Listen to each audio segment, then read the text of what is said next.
मित्रों, मेरे चैनल ढाई अक्षर में आप सभी का हार्दिक स्वागत है।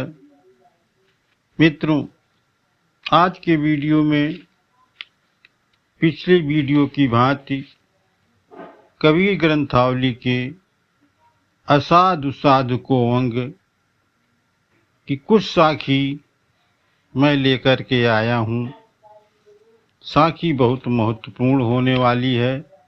मित्रों, साधु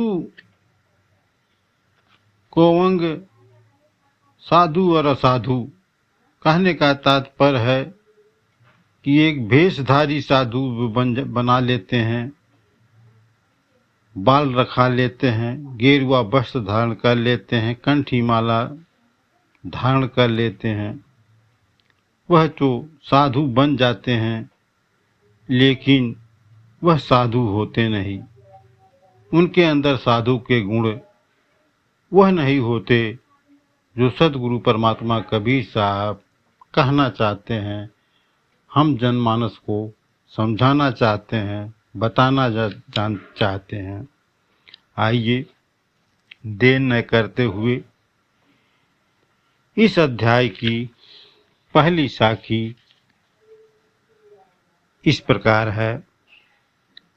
कबीर चंदन का बीड़ा बैठया आक पलास, आप सरीखे कर लिए जे होते उनके पास। सदगुरु कबीर साहब का कहने का तात्पर्य है कि इस वाक्य का अर्थ यह है कि चंदन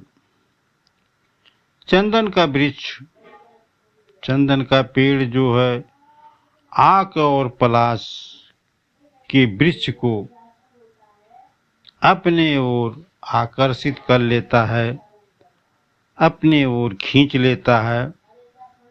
जिस प्रकार जो संत होता है, सज्जन होता है,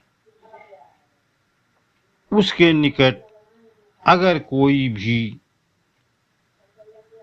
असज्जन व्यक्ति, बुरा व्यक्ति भी अगर जो है निकट आ जाता है तो वो भी सज्जन व्यक्ति हो जाता है।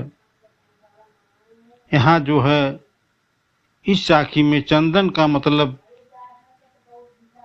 चंदन उस संत की तरह है जो कि सच्चा संत है, और आक और पलाश की पेड़ को जहाँ यहाँ दर्शाया गया है वह बुरे लोगों की श्रेणी में आता है। वह दुर्जन व्यक्तियों का चिन्ह है, वह दुर्जन व्यक्तियों का प्रतीक है।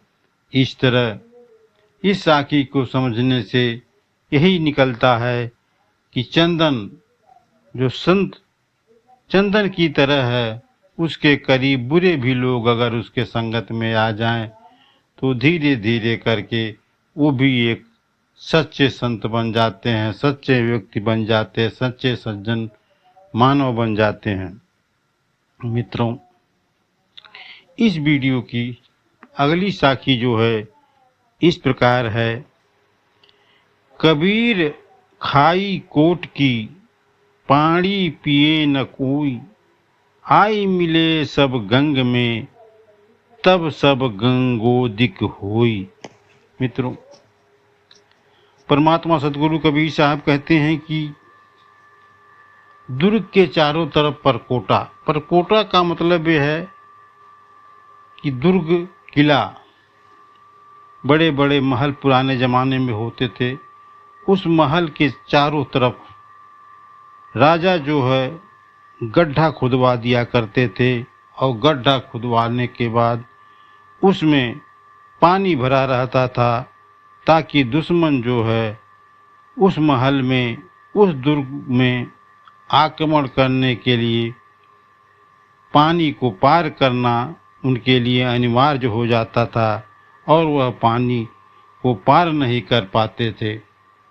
लेकिन इस दोहे में, उस साखी में परमात्मा सदगुरु कबीर साहब का कहने का तात्पर्य है कि जो दुर्ग के किनारे, महल के किनारे जो पानी इकट्ठा हुआ है, वह पानी किसी काम का नहीं है, वह अशुद्ध है, वो साफ नहीं है, वो पीने लायक नहीं है।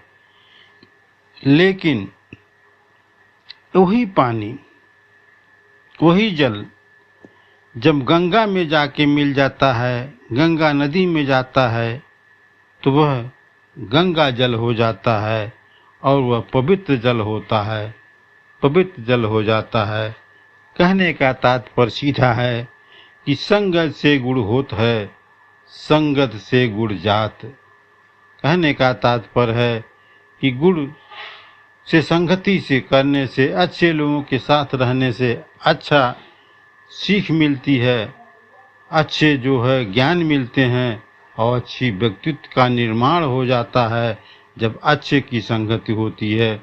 मित्रों, इस वीडियो की तीसरी साखी जो इस प्रकार है, जान बूझ साचहि तजे, करे झूठ सुनेह, ताकि संगति राम जी, सुपने हो जिन देह। मित्रों, परमात्मा सतगुरु कबीर साहब कहते हैं कि ऐसे लोग जो जानबूझकर सत्यता का त्याग कर देते हैं। यहाँ बड़ी अच्छी बात सतगुरु कबीर साहब कह रहे हैं कि जो लोग सत्य को भी त्याग कर देते हैं, सच्चाई को भूल जाते हैं। आपने देखा होगा कि मनुष्य कुछ भी नहीं ले जा सकता,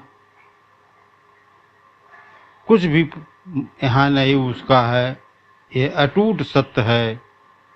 लेकिन वही मानव धन के लिए, पैसे के लिए, जायदाद के लिए कट मरते हैं, क्योंकि सत्यता ये है कि कोई उसे साथ लेके नहीं जा सकता।